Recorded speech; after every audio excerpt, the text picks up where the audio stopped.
остановили, ребенок уже плачет. Вы что делаете? Нет, идите, женщина, вы больная вы женщина. Больная, националистка. Обслуживайте на казахском языке. Нет, я на русском обслуживаю. Я русская. Потому что вы плевали. Я русская.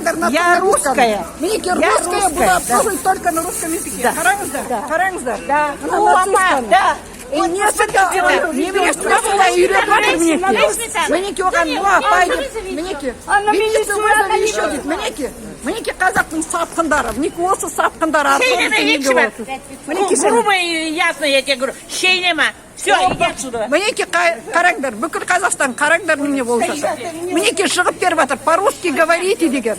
Анау я русская, я буду обслуживать деп, но оның немересі. По-русски говорите? Мінеке.